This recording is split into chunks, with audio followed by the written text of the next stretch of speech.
Panibagong araw, panibagong ganap. Opo, kasi nga gagawa tayo ng sipod ngayon, no? Para nga may babaunin tayo sa outing. Ay, sana oil. Ha? Aga nga tayong umalis ng bahay, no? Para nga pumunta dito malapit sa amin. Saan merong nagbibreed at nagbebenta ng ulang. At totoo nga ang chismis. Mga halimaw nga sila. I mean, hindi sila. Yung mga ulang. Ang lalaki nga nila, mga te. Nagpa-reserve na nga kami dito. Tapos bukas babalikan na lang namin.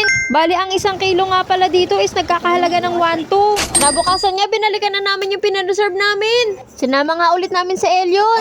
Tapos yung magkuya, iniwan namin. Syempre, tulog pa, no?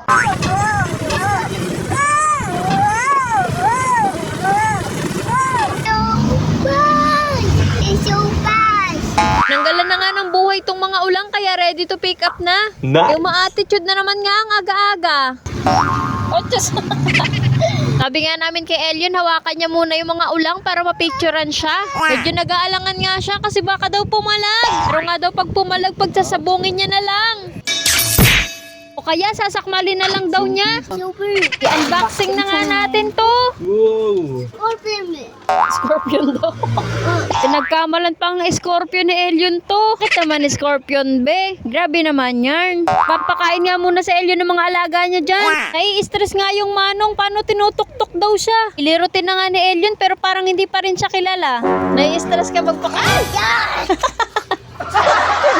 Nagagalit na nga yung manong kasi nasasaktan na daw yung pit niya. Pumunta nga kami sa SM para bumili ng pandagdag sa sipod namin. Si daddy na nga namin yung mamimili. Para sure na malalaman yung makuha. Bili na nga rin kami ng iba pang karne para pandagdag dun sa may baon namin. Pag uwi nga ng bahay, inayos na yung mga lulutuin. Ginawa pa ngang palawit tong ulam namin. Kuya King King naman. Pwede na nga namin yung mga lulutuin tsaka gagawing dessert, no? Tiyam na nga lang yung gagawin kong luto dito, no? Pachamba-chamba. Bahala na kung ano maging lasa. Alam ko na nga magluto kaysa masimulan pa ng iba. Dagan ko na nga rin ng konting katamaran para masarap talaga. Ako muna nga yung bawang sibuyas tsaka butter dyan, no? Nunod ko na rin to magkaka-relatives. Bahala na nga silang magkagulo. Nilagyan ko na rin ng konting muriatic acid para habang kinakain pa lang natutunaw na sa tiyan. Pati yung kalamnan matunaw na rin. Nung subukan ko nga haluin, ang hirap pala.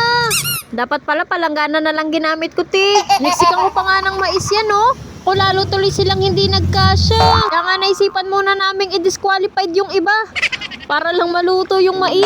Ipapatikim na nga natin sa ating hukuman, no? Para siya na yung humusga. Oh guys, masarap daw Hindi naman siguro nakita sa video na may nakatusok sa tagiliran niya, no? Spider-Man. Sabi ni Elion, pag hilaw, Scorpion. Ngayon naman, pagluto, Spider-Man kasi pula na daw. O paano? Yun lang muna, no? Salamat sa panonood. Stay solid. Bye-bye!